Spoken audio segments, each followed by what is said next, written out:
Om Shanti, welcome, soul to soul.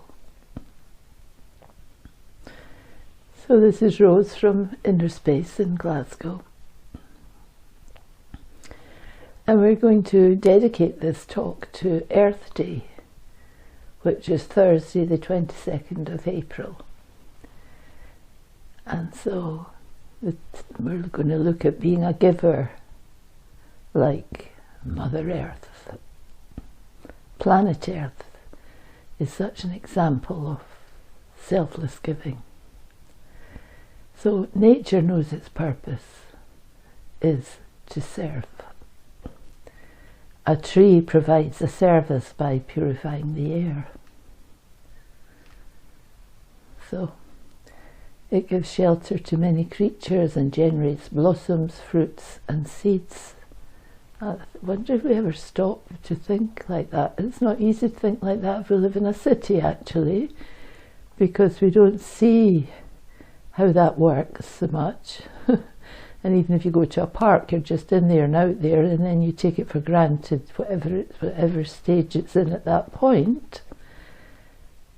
But can people, human beings, return to a more natural state of being?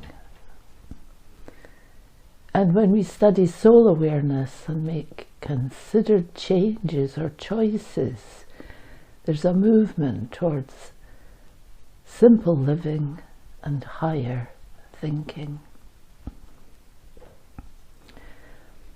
And to start with, everything starts with consciousness. And the soul, which is the light in the center of our forehead, is a beautiful being of peace.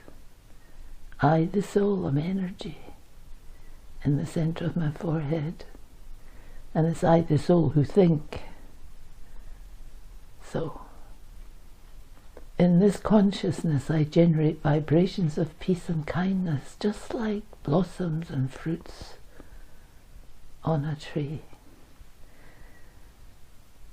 My gifts are sustaining and freely given. This is rather beautiful. I have the energy.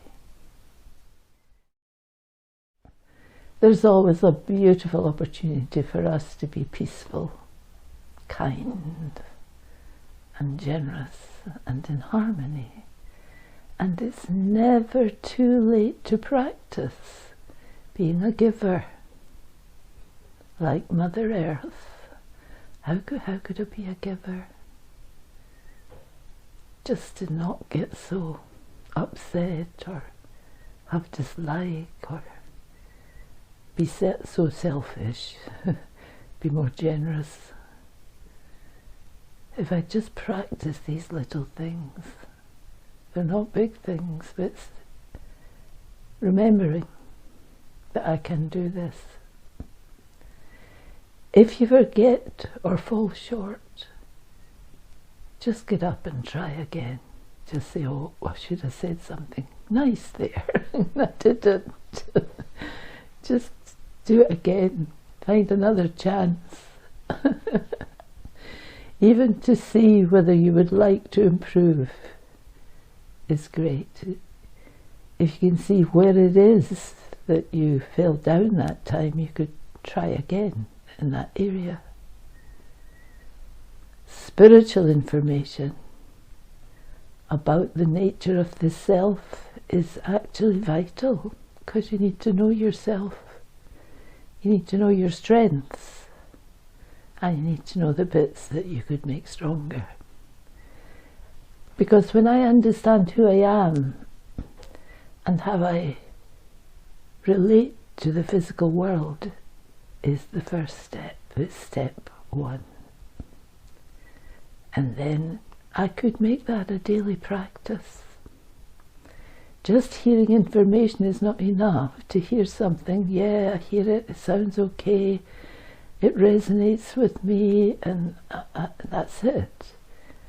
But that's not enough. I need to think about it over and over and try to feel the feelings of being kinder, the feelings of being more understanding, the feelings of being more still, peace, kindness, courage, brightness, even when something is quite dull and dark, brightness. And if you should have the chance or an opportunity to talk to anyone who is interested in spirituality, share your experiences and keep going no matter what, because your natural state is peace. The soul is a radiator of peace, this energy in the centre of the forehead. The natural nature of the soul is peace. So practice being soul conscious and share that peace. If you feel more fulfilled and content with yourself, then you will not be taking so much from Mother Earth or from other souls. And that's the bonus actually, because whatever I take, I have to pay back. If I take sorrow, I have to give sorrow back to that person. That's not so good. If I take happiness, then I have to find a way to give happiness. That's a bit better in a way, but you could spend forever trying to give happiness or sorrow or happiness to others. Whereas let it be your natural nature to radiate that peace and stillness and feelings of well-being. Okay. So it seems vital to feel the feelings, Yeah. not just to know the words like I want to be peaceful, I want to be loving. How does meditation help me sort of deepen the experience, make it real, really know what peace is? Well, I can only share my experience, and I would say that it's only in meditation that I can begin to understand peace and encourage myself to learn how to be peaceful. And unless I do that, how can I give it? I won't have anything to give. I'll keep being agitated and upset and annoyed, and so I'll be giving sorrow. That's the kind of tree I'll be. So meditation is actually the answer there. Nature seems to be very good at putting itself back into balance and really never giving up in a way. It seems it'll always just keep trying to put itself back into balance. What about us souls and human forms? Why do we give up so easily? Because we don't know any different. We feel that what we're doing is right. Because we've stopped being spiritual and we've become very human. But in fact, we're spiritual, living in the human. But we've forgotten the spiritual side of our nature.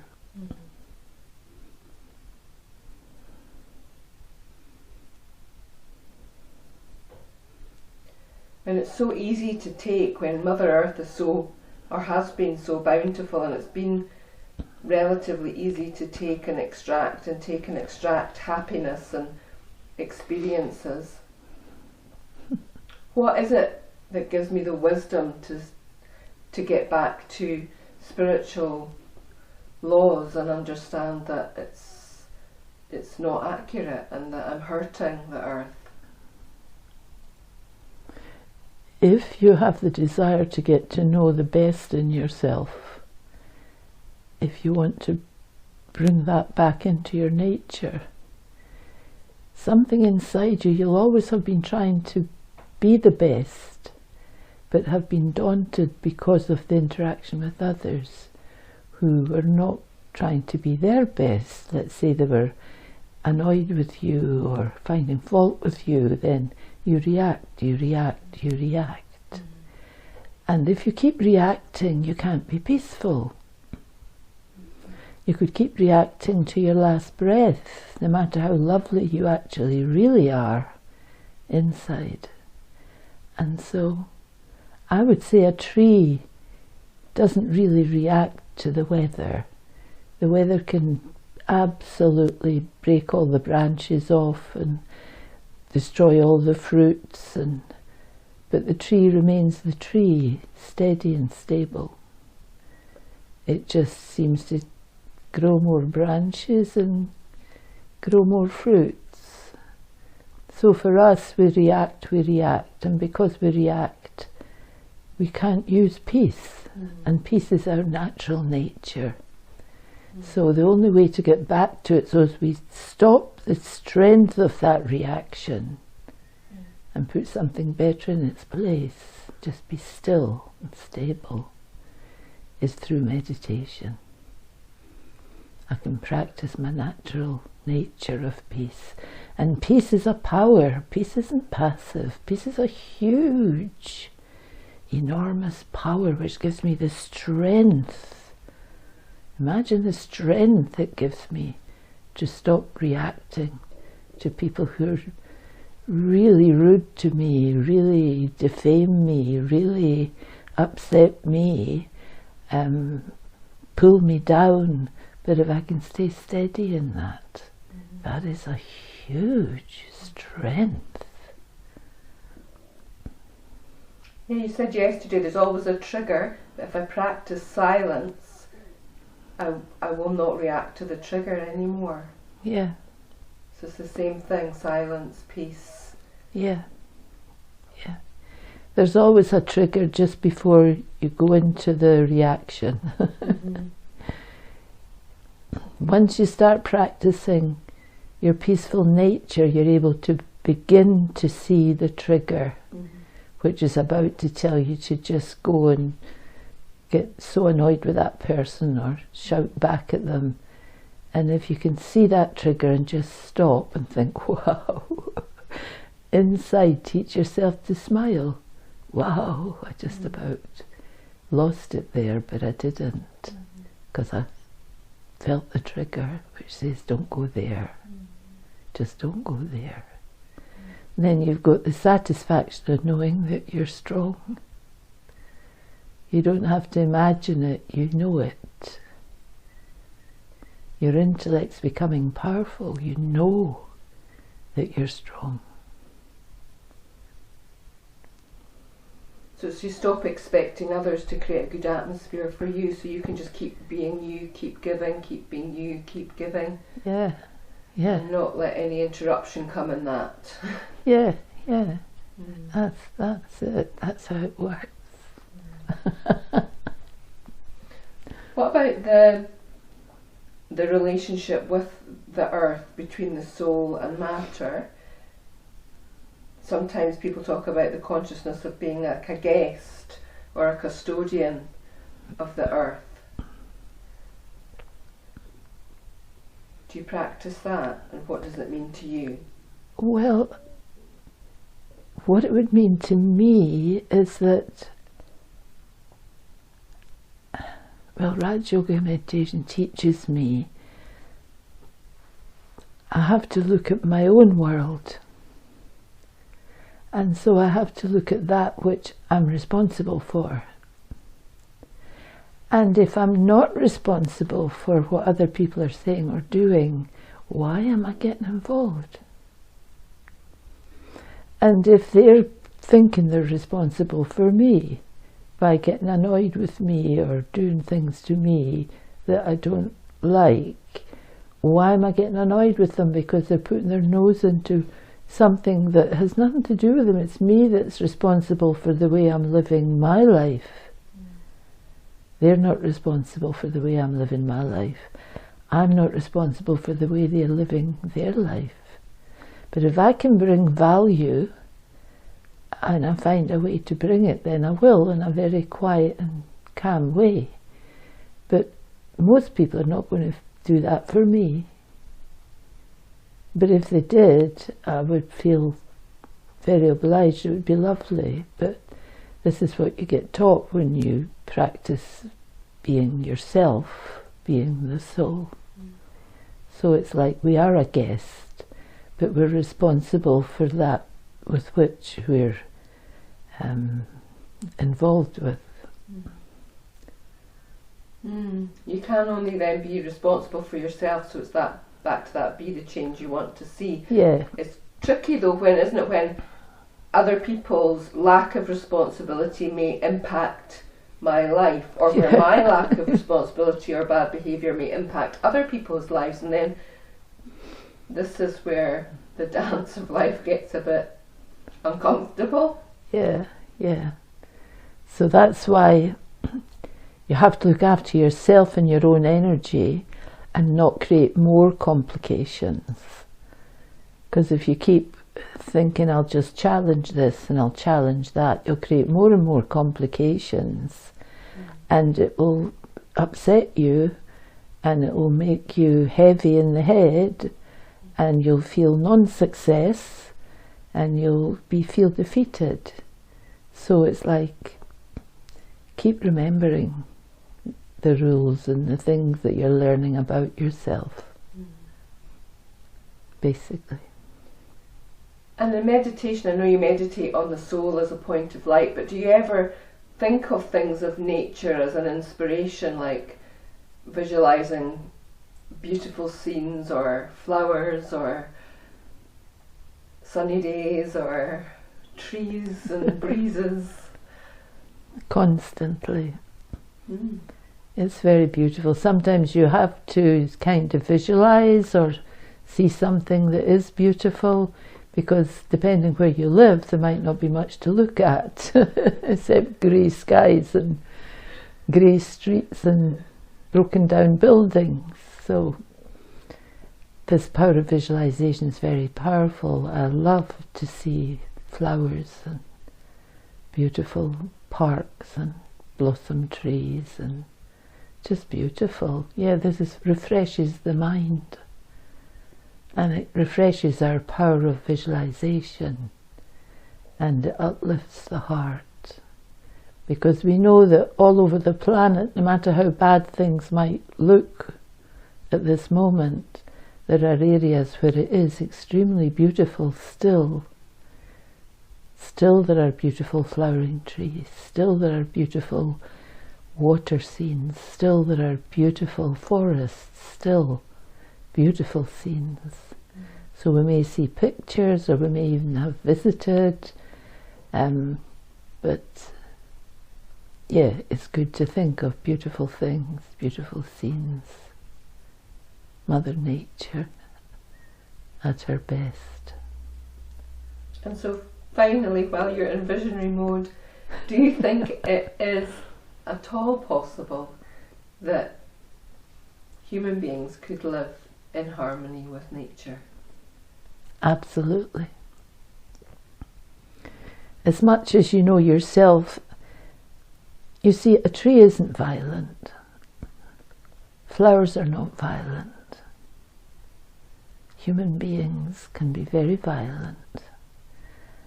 And as much as you don't want to be violent, and you're in connection with others who are non-violent, you live in complete harmony. The less you want to come into conflict with another, the more peaceful you become, and therefore the more you're capable of living in harmony with another human. So, okay. But the more you challenge, the more problems you cause for yourself, actually. We might think, but I need to, because this is right, this is right. No, if I look after my own energy, that is right. Trying to sort out someone else's energy will not give me harmony. So it's going to challenge my own self, really, isn't it? Yeah, I have to challenge my own self and know that if I just keep myself in line, I could actually almost live with anybody. Because I just won't react to how they are. Let them be. Up to a point. And we know that there's some people who would be very tricky, but at that moment, at the moment, we're not interested in that. We're interested in keeping ourselves peaceful and safe, and then using our common sense to come into harmony as best we can with others. Om Shanti. I will do a minute of meditation. So can people return to a more natural state of being? So bringing our energy into the center of the forehead and seeing myself as that point of living life energy of peace. And we look at soul awareness, and we can make considered choices. And there's a movement towards a more simple living and a higher way of thinking. I am a soul.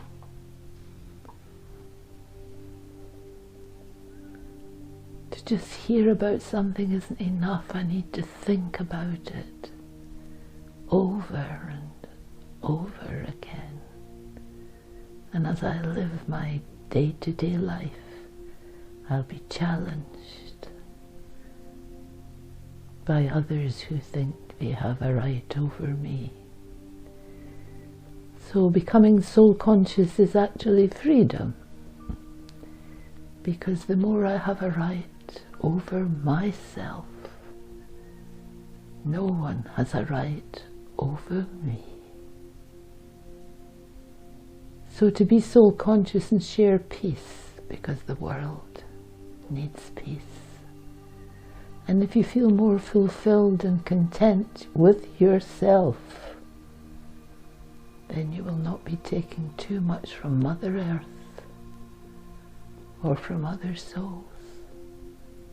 I am a soul. I'm becoming more and more steady, more aware of myself, a being of light, peace, energy. Om Shanti.